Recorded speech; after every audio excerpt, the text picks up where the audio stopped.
Welcome to Everything Co-op, bringing you information on how cooperatives can help improve your quality of life. This show is being sponsored by the National Co-op Bank, NCB.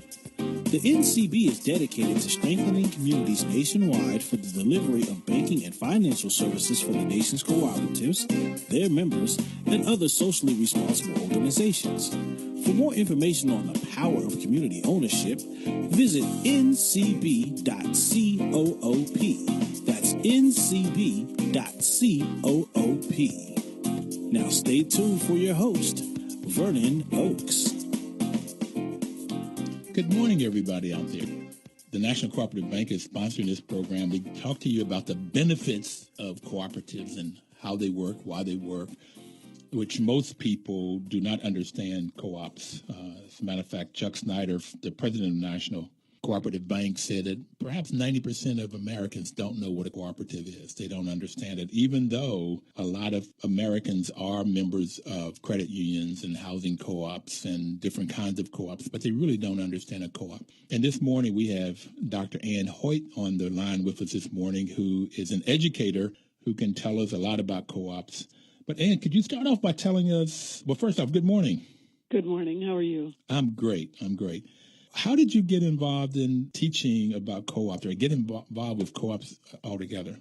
Well, many years ago, I was a member of the Berkeley Co-op while I was in college, actually in Minnesota. But when I went back home, I shopped and used my membership at Berkeley and didn't think a whole lot about it until I was in graduate school at the University of California, and I was taking a class in community organization, and we were assigned a project.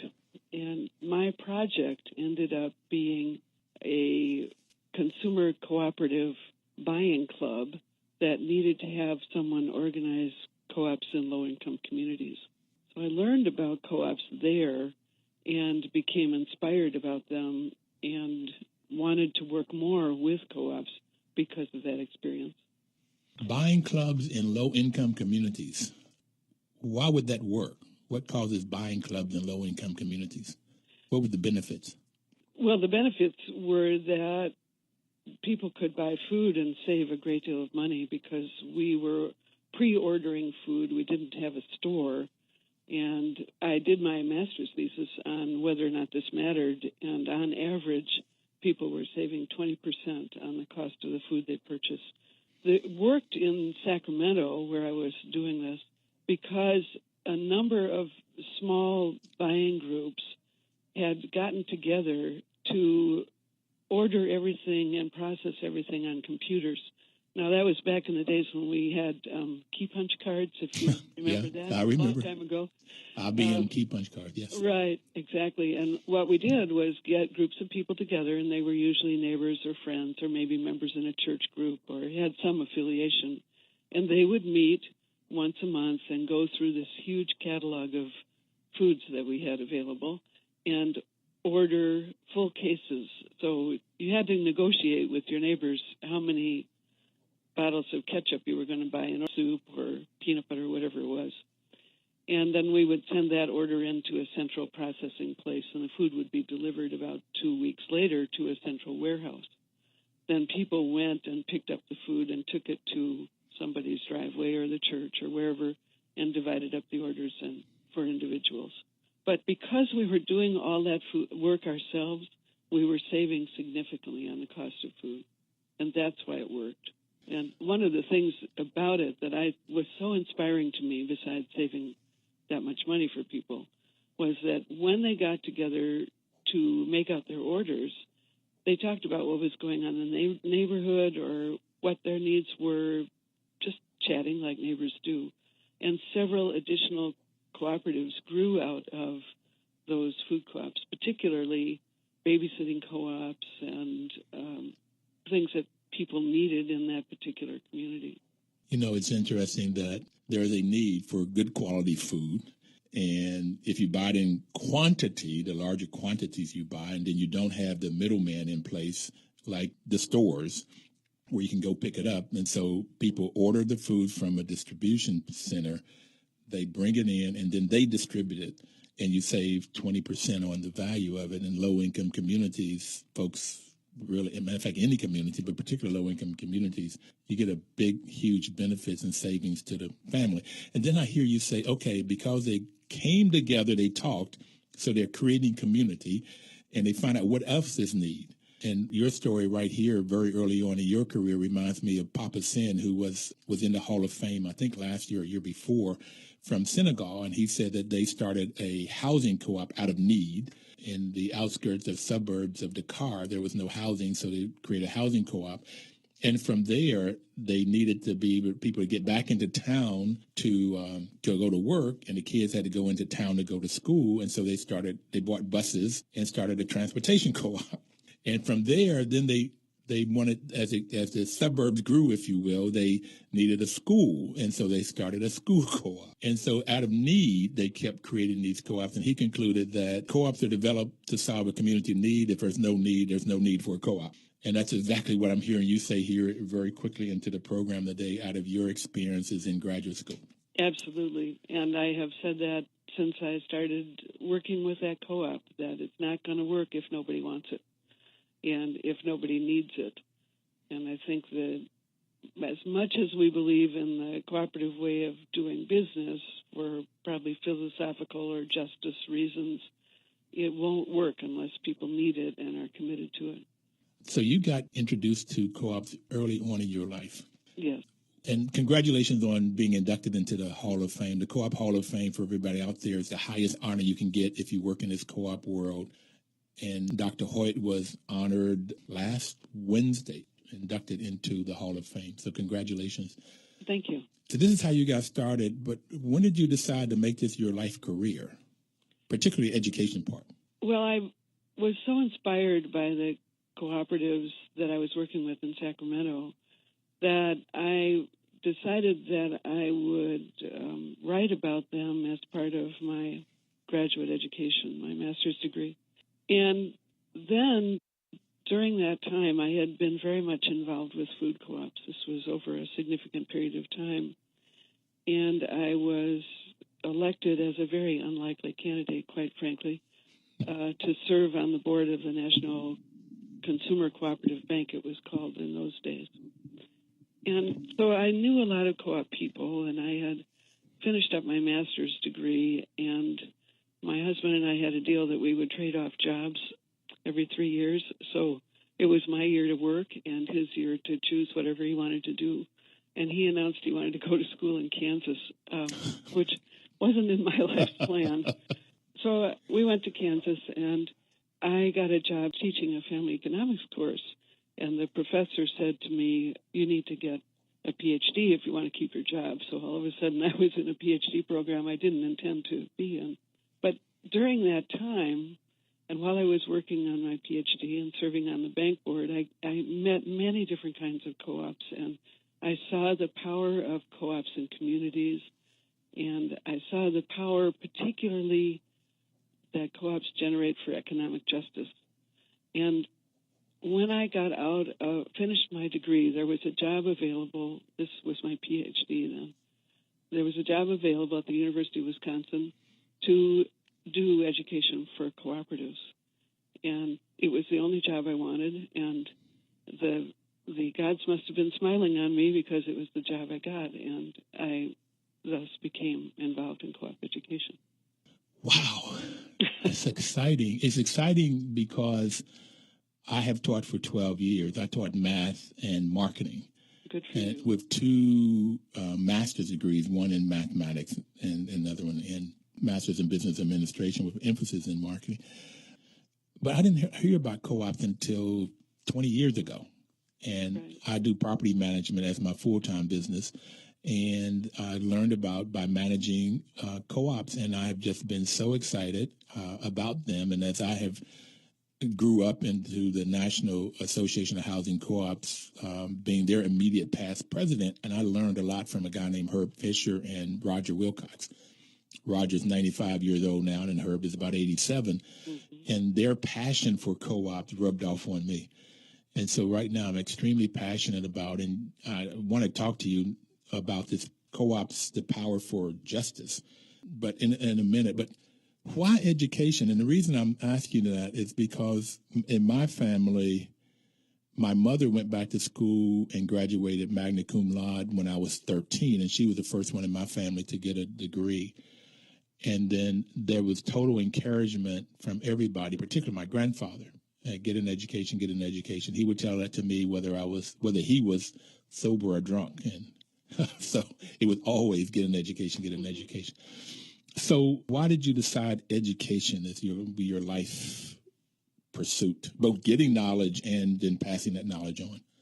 It inspired me to see what people could do when they understood what opportunities were available to them. And I was able to help people understand that.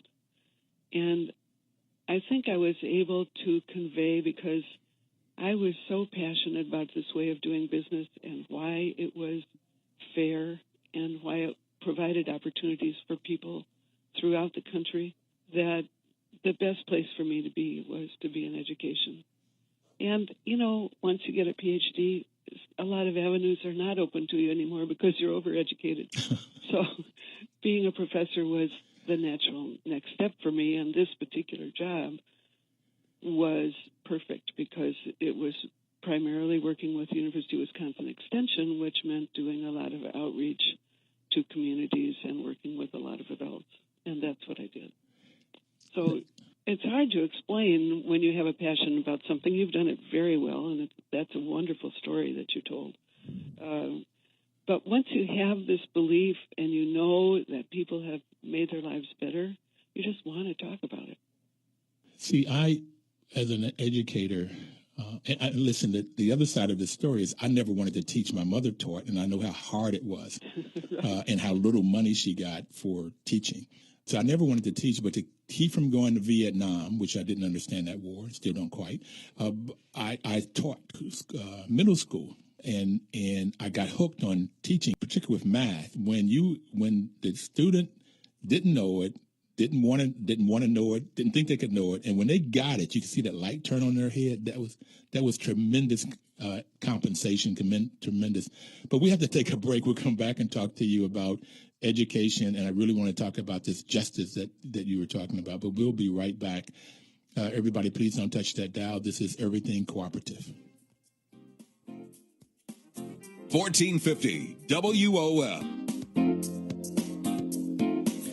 Information is power. That's WOL's motto, and that's why they make a great partner for this show, because the National Cooperative Bank is providing information to you about cooperatives, and Dr. Ann Hoyt is our guest today, and she's already talked about the power of cooperatives, the power that when people get what they can do when they work collectively, how much they can get done, and how much a better quality of life they can have by working cooperatively in food co-ops or buying clubs or any kind of, I think you call it babysitting co-ops, daycare co-ops. So any kind of co-op, if there's a need, then there's a lot of power in it. So we were talking about this light coming on, which is always fascinating to me, of watching students when the light comes on with math. I taught at Howard University, and when they would get the marketing study and they'd understand how all of the pieces fit, and you'd watch it in their eyes or their being, I kind of feel, my sense is if you can help people change their lives and have a better quality of life, and when they get that knowledge, that's got to be a wonderful, wonderful feeling as the instructor, the person is getting that. Is that what you get from that? Exactly. I had a story that I told at the Hall of Fame banquet that I would be happy to share with you. Please. One of the wonderful things about my life in co-ops is that I have had the opportunity to travel all over the world to visit cooperatives and understand cooperative development in other countries. And I was in a village way out in the middle of what appeared to me to be not much, very, very dusty roads that we took to get there. And a number of people had walked several miles to come to a class. These were all adults, to come to class in the middle of a field where there was sort of a tent-like thing, so we would be in the shade, to learn about cooperatives. And one of the women at this class said to me, I love my co-op because it taught me how to read. And no one can ever take that away from me as long as I live. And I thought, oh, my goodness, that's what the co-ops have done. And historically, they taught people who couldn't afford to go to private schools or weren't welcome at private schools, and all schools were private. The early co-ops taught people to read. They taught them to understand numbers. They teach them today in these places where people are developing co-ops how to read the books about their co-ops so they can make decisions. And it seemed to me that that is one of the greatest values of a co-op, and the co-op movement itself should be focusing when it's looking at developing co-ops, particularly in limited resource communities, to understand we first have to teach people to read and be able to understand the numbers. Co-ops will come after that, but if they can't read, they don't have the most basic tool for success. What country was that in? Africa. It was in Zambia. Zambia? Yeah. Because my late wife and I went to Sierra Leone for our church. We wanted to build a school in Sierra Leone. There's several churches coming together, but there was 2 churches that went over to try to get land that we had been promised to lease it from the government to build this church. And on this land, when we went to visit it, was a man teaching class, and he had as a desk, he had this wire. When you have a roll of wire, it's on this big roll, this big wooden thing, and he turned it up, and he had a umbrella over it, and he was teaching kids. And what was amazing to me that in Sierra Leone, the cost of living per capita was $10 per month is what most people, the average of what people made. And what it cost to send kids to school was $10 a month. So if you had one kid, it would cost you almost everything that you would make to send to school. And if you had 2 or 3, on average, you could not send them to school. So we were there to try to build a school. And the experience that you just talked about is brings that back to how education is so important. And that's why I believe so many people want to come to the U.S., that all of these people want to come so they can educate their kids. But with Zambia, Sierra Leone, Asia, Central America, and that you're talking about the 5th principle of co-ops, and that's education, training, and information. And where now most of the time when I've been in classes, we've been teaching classes about how to run a co-op, in particular the finances. But originally in 1844, when they brought these principles together in the modern co-op, I understood they were teaching the basics of education, reading, writing, and arithmetic. And we probably need to get back to that. I remember you're saying that is that the number of illiterate people here in the United States and lack of education also means lack of ability to make money. So you get this limited resource communities. I like that better than low income communities. I'll use that. Limited resource communities.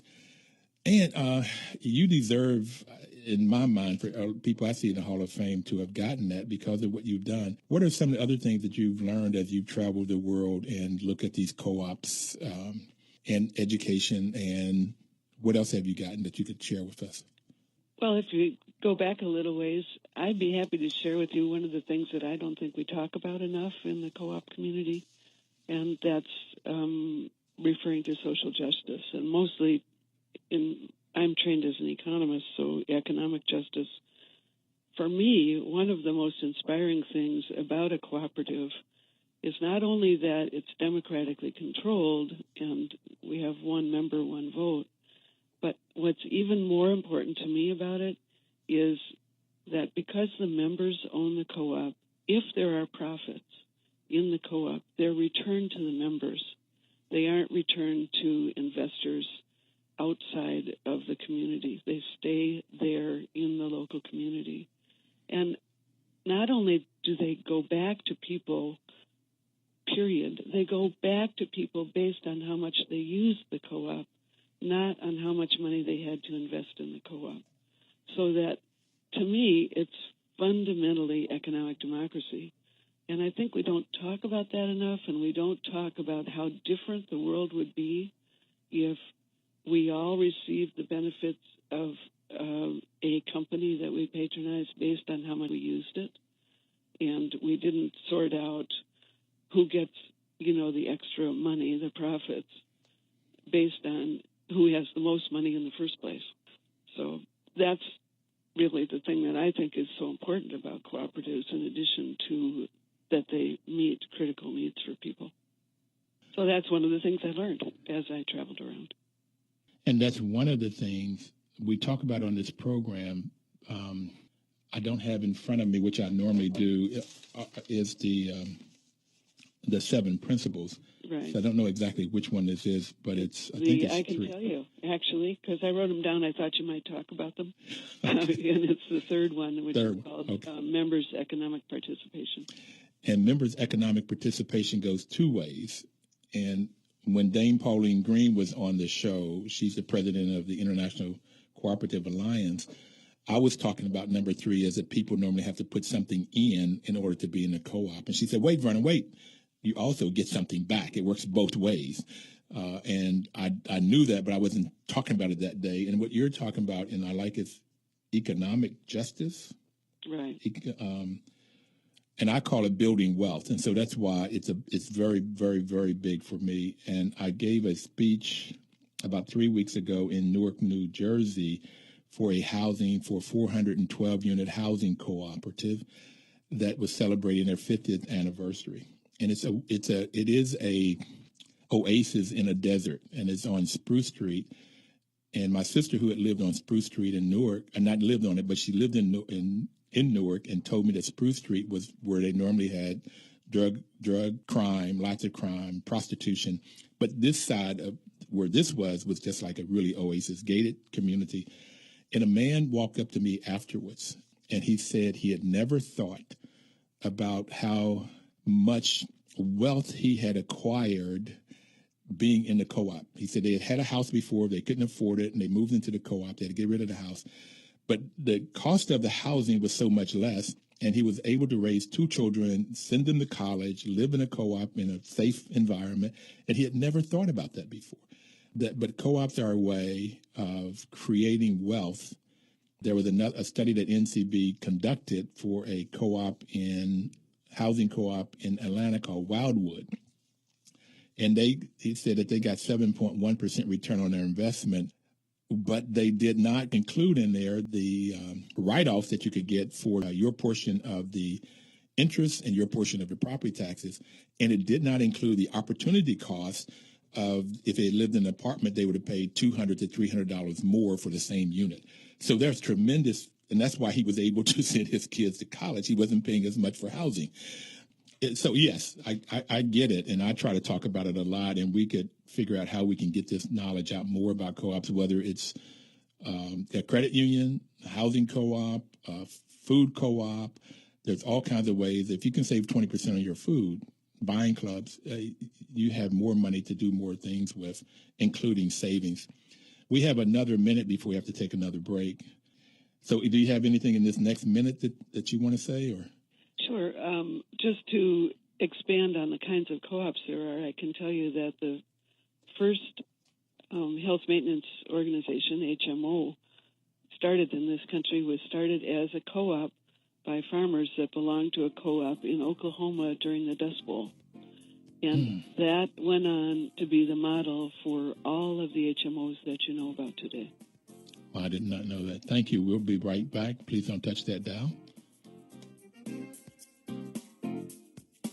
1450 WOL.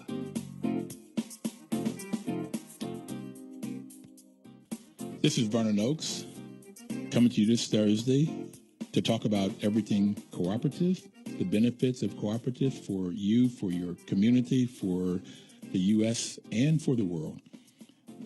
We have Dr. Ann Hoyt on the line, who just became a Cooperative Hall of Fame, a co-op hero.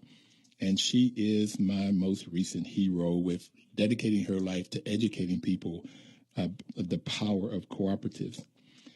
Before we left, and we were talking about cooperatives. So let me give a quick definition for anybody out there that doesn't know what a co-op is. A co-op is any business that you can think of. It can be a co-op in my world. And the main two is if the business is owned by the employees, then it's called a worker co-op. And there are numbers of examples of worker co-ops where where the employees own the business. But if the people that use the products or the services own the business, then it's called a consumer co-op. And the housing co-ops we've talked about, the credit unions are examples of consumer co-ops. Now, there are a couple other ones. If people come together to create products and services, then that's called a producer co-op. And they do that a lot of times to buy things like fertilizer and seeds. The farmers do it so they can buy more gasoline, diesel fuel. They can buy a bigger quantity and get a lesser price. And though, if they come together to sell their products, it's called a marketing co-op. And farmers have done that also, as an example. Artists do that too. So, and you were talking about, we talked about some of the things that happen in Zambia and Sierra Leone, but can you tell me a bit about what happens in the Italian prisons and what kind of co-ops are in prisons? I was hoping you would ask me that because it's one of my favorite examples of the power of cooperation.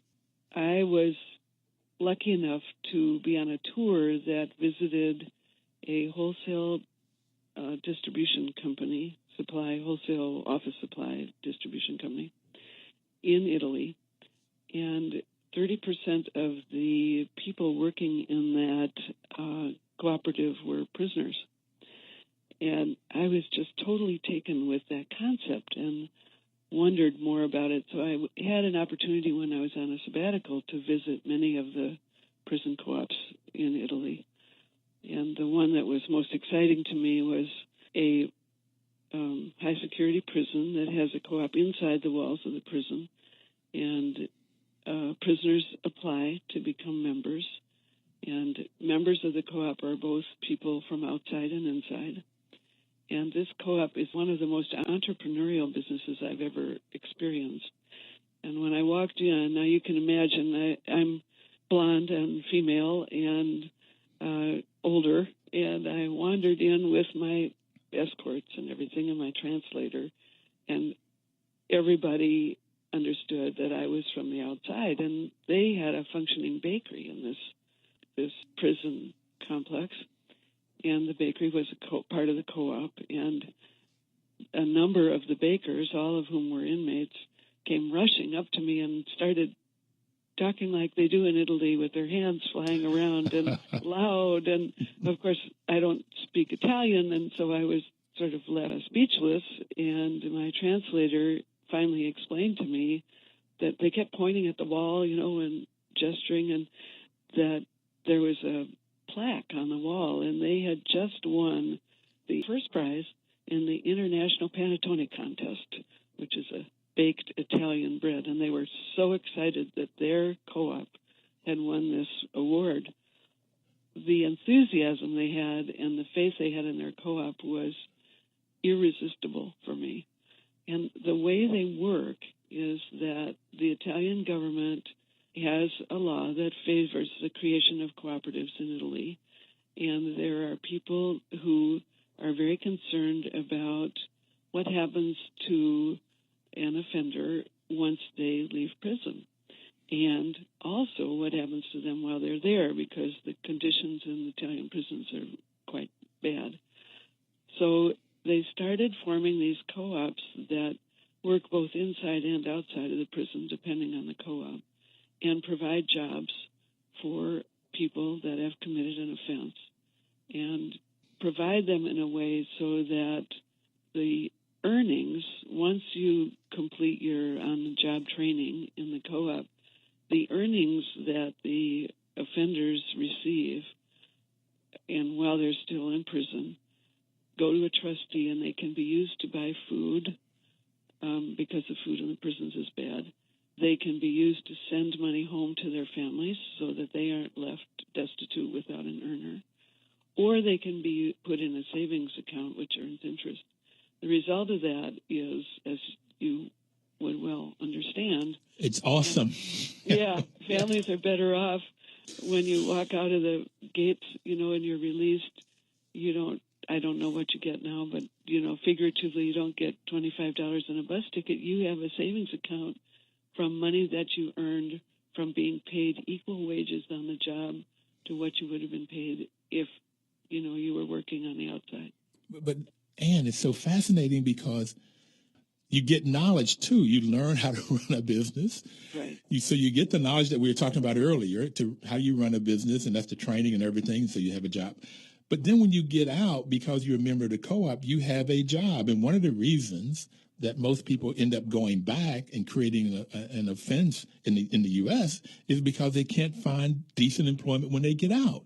Exactly. And the reason this was so riveting to me was I said, okay, so what's the recidivism rate? In other words, what percentage of people return to, commit after they've committed another crime? They don't have exact statistics because it's very hard to keep track of people after they leave. But they figure the highest rate I heard, and it was only one co-op that I visited, was 20%. 20%. And most of them said as best we can tell, our rate is 0 to 5%. It's just fascinating and powerful and exciting. And so that's why I'm glad you asked about it. Well, I asked about it out of everything that I've read about you, and it's awesome, the kinds of things that you have done. That one surprised me, and I wanted to know because if you look at American prisons, and right now I have 3 nephews and 1 great-nephew in jail right now. And it's normally about some kind of drug offense. It could be something else, but I have 2 nephews. One is out right now, and I'm afraid he's going to go back because he has not created any skill sets that would help him. And if he had something like this, and he's 45, he's been in and out of jail his whole life. So for me, it's personal, this conversation. But if you also look at the numbers of prisoners that we have in the U.S., it is overwhelmingly, and I have had these numbers, I don't have them right now, but it's overwhelmingly filled with African-American males are in a proportionate number of how many African-American males there are in the U.S. It's a lot more African-American males, and they keep going back. Get out and go back and get out and go back. I wouldn't be surprised that 80% go back, whereas 20%, the highest you heard there, and to 0 to 5% of the co-ops. So I would love to see if we could get laws like an Italian government favors creating co-ops in prisons if we had those kinds of laws in the U.S., but that would go against this prison business. It's a huge business right now. Right, exactly. And to communicate this idea and to talk about it, and I've given many speeches about it, that it's much harder to do here because the vested interests are so much more powerful, but I don't think it's impossible.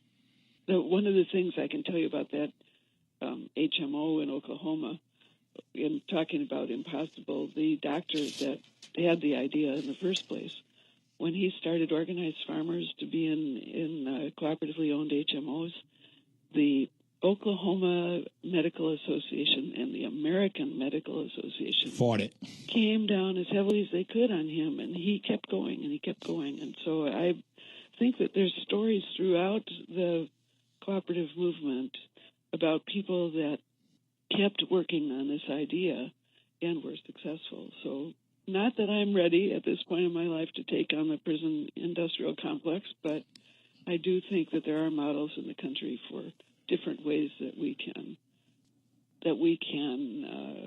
provide a meaningful experience so that people, once they have committed a crime and been punished for it, that they can return to society and be productive. Well, I don't know your age, but I'm 68 this year, and I'd like to take that on. That's one of the things that I do. On this program, there's so many things that pop up. I didn't expect this one at all, and I thought we were just going to talk about education, not taking on the prison industrial complex. But cooperatively, you and I, and then we can get other people, I think we could get it done. It's not impossible. I agree. It would be hard. But well, if you want to take it up, I keep talking about it, waiting for that moment when somebody says, I know, a DA, or I know a warden, or I know somebody that would be interested in trying this out. It's very inspiring, and even if you don't believe that it's possible in this country, people love to go to Italy, even if you spend your time there visiting prisons. Yeah. However, I probably shouldn't mention this on the radio, but when I was in this prison that I was talking about with the bakery, and they have a whole lot of other businesses, they're very entrepreneurial, I said, have any Americans been to see this? Anybody, and he said, well, we have tours coming through here quite often, and you might be interested to know, this was several years ago, that Jeb Bush was here. And I thought, oh, wow, now that's an interesting idea. So should Jeb Bush become our president, we should send him a note that we know he was there in that prison. Well, I think we probably should try to reach out to him for a radio program. I had not known of any of the Bushes I'd necessarily want to bring on, but that would be a good one to bring on to talk about this. If he visited, and particularly if he was anywhere inspired as much as you have been seeing it, and as much as I am hearing the story, knowing firsthand how the system doesn't help people get out of, once you're in the system, once you are labeled, and even if it's a misdemeanor, early on in life, it's more likely you're going to stay in this system. And it's very hard to get out of it, no matter what we've done. And if we could create businesses inside, that would be awesome, where they could learn. Because the other thing I've found out about co-ops, you learn how to run a business. But I had a lady, Ruthie Wilder, on, who worked for the transportation system in Baltimore, and she's the president of a housing co-op. And she was saying how the things that she learned in running the co-op she could use in her personal life. Mm-hmm. And learning how to manage your finances, learning how to save to replace the roof 10, 20 years down the road. If you can get those kinds of habits in your personal life, and learning how to cooperate with people when there's differences. There's, the hardest thing I've had to do in life is figure out when my wife and I had a difference and there's no democracy there. There's two people. How do you figure this thing out? I mean, do you flip a coin, which normally doesn't work? But so how do you learn how to work cooperatively when there's differences is tremendous for any community, whether it's 2 people, 5 people, 1,000, 10 million people. It's wonderful. It is, actually. And the Italians have these co-ops set up so that they, before you can actually work on a shop floor, you have to go through a period where you learn working skills, you learn to read. If you don't know how to read, you do all these basic things, and you learn how to work with people. I want to come back and talk about that after the next break, is the different kinds of education systems, because I have a specific question to ask you. We'll be right back. 1450 WOL. And I've got to apologize to you and the audience. We only have one more segment to go. This 45 minutes have gone by real fast, and I haven't talked to you. I have 5, 6, 7 more questions to talk to you. We're just not going to have time today, so we'll get as much done as we can. But I would love to have you on another time. But for right now, what I would ask you to do is, you were talking about the different kinds of things that people have to do before they join a co-op. And I understand that food co-ops, you have to understand and maybe even pass the test on finances before you can be on the board. And I'm looking at helping to start a 200-unit co-op here in the district. I know it's in Maryland, in the metropolitan area. And what kinds of training does one that you've seen to prepare people to be either members of co-ops or on the board of directors? That's a 2-part question. And here in this country, most people can join a co-op if they're willing to take on the responsibilities and want to purchase things or get services through the co-op. There isn't really a test to join. Most co-ops have a very low membership fee, and then over time you pay in a certain amount of money that helps to provide financial security for the company and it or the co-op. It may be a couple $100, it may be more, depending on what kind of co-op it is, but you pay that in over time. And then the responsibilities are to patronize the co-op and to participate in elections. And, we hope that people will understand that they're in a co-op, but in a credit union, I don't think most Americans that belong to credit unions, like you said earlier, understand that. We do the best we can to educate people, but the requirements are not high for being a member in terms of any kind of a test. But for being a director on the board, requirements are very different from one co-op to another. I serve on the board of a nearly $2 billion credit union, and we expect people to be on that board to definitely understand financial services and to be able to read financial statements and so forth, because $2 billion of members' money is very important to protect and make sure that it's secure. To be on the board of a good-sized food co-op, you're expected to have had some kind of experience that's relevant to running a business. We usually teach people about co-ops and orient them when they're directors. We hope they know about co-ops, but there's a lot to know, and people kind of have a limited understanding.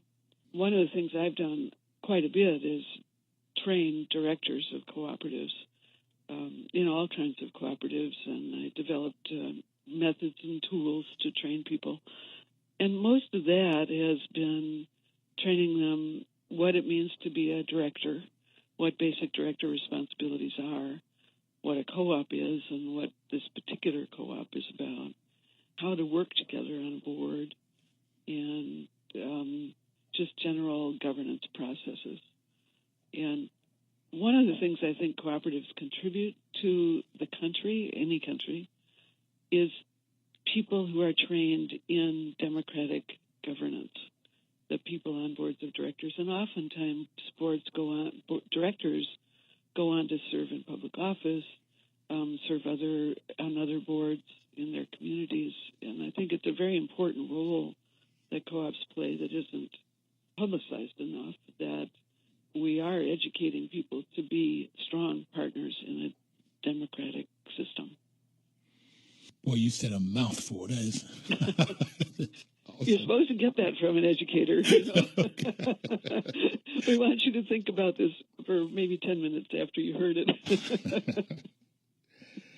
I would love to, at some point, get those tools, those methods and tools that you've developed for training directors, because I would both want to make sure I'm trained well and also that I might be able to pass that on.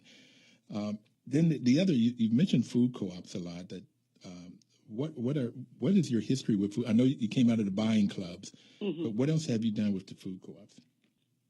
Well, I've done a lot of training for boards of directors, like I mentioned, and then for about 10 years we ran a management institute here for food co-op managers, where they came to the campus at Madison for 2 weeks in the summer and then returned for a week in the winter to learn good management practices and good relationships, how to develop good relationships with a board, things like that.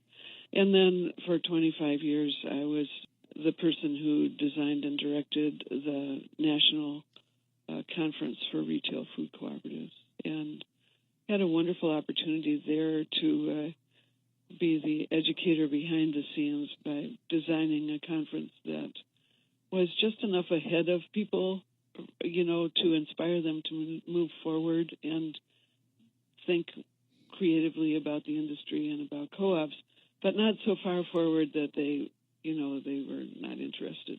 That's a delicate balance for an educator, Mm-hmm. I've created in managing co-ops, housing co-ops, I've created this little motto I'd like to hear your response to, and that is, in order to be a successful co-op, you have to have good governance and good management. And governance is most important because they set the policies and procedures, and management because they implement those policies and procedures. Also, the governance is more important because they have to evaluate the managers.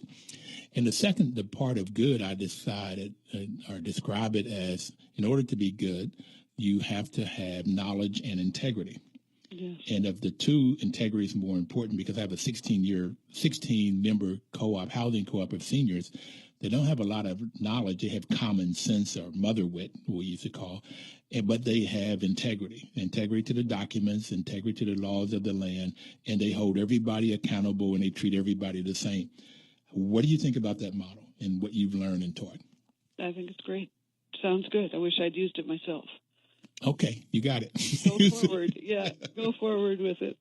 So it sounds just like, anything that you can do to make those things clear. And one of the things that people believe about co-ops, whenever they do these surveys of Americans' attitudes for cooperatives, overwhelmingly people believe they can trust their co-op.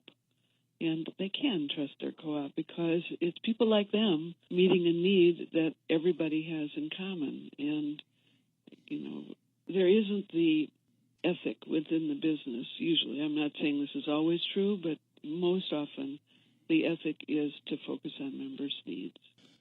Well, I think you've got it when you say the members' needs is why they are created to solve some need. So they're created by people, everyday people, to solve a need. They're not created in the capitalistic society, which, again, in the MBA, that's all I was taught was return on investment. Decisions are made for what is the highest and maximum return on investment for the shareholder. And the shareholder, more often than not, doesn't even live in the community and may live out of the country. But you're trying to make decisions that would give the most dollar return, not the most benefit to the customer, the member. So, yeah, it's much easier to trust because the decisions are made so totally different. Again, that's why I've become passionate about co-ops. What are some of the innovations that have been developed by food co-ops? Food co-ops have been, I think, part of the research arm for the investor-owned grocery industry. Some of the things that have been tried in food co-ops and adopted after the food co-ops proved that they would work. The most visible one now is developing the market for natural and organic foods. That market would not have existed if it hadn't been for the cooperatives. It may have developed later, but the cooperatives went out on a limb to say people want this food and figured out how to develop the product lines and the marketing tools in order to build that industry. So that's a big one. Some other ones are product labeling with, nutritional information on labels.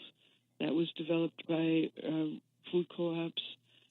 Bulk bin sales were tested by food co-ops first before they went into the general marketplace.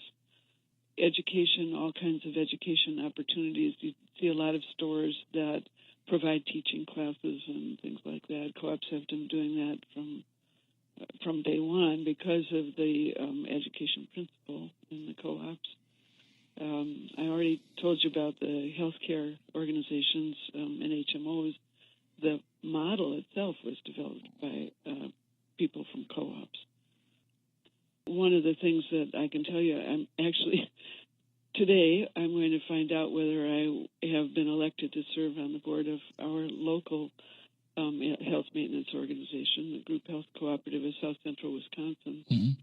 The presence of that co-op in our community, which has won the highest quality, number one in quality rating for HMOs in the country in the past, and is consistently in the top 5 HMOs in the state. The presence of that co-op, the creativity, the innovations that healthcare co-op has provided in the market, and pricing have been such a strong competitive force that I believe, and I think that this can be justified, having that strong competitor in the marketplace changes the way the market operates, so that operating that kind of business becomes the standard and people flock to it. Our credit union here in Madison is the largest lender of home loans in our county. And they did not have all of the foreclosures. We got to go. I'm sorry. I do want to have you back on, and the last word is that co-ops are very creative, and they help the marketplace in a lot of different ways that we don't even think about. We'll be back next Thursday, and thank you so very much, and I'll reach out to see if we can get you back on sometime soon. Thank you, and thank you for having me. Thank you very, very much. 1450 WOL.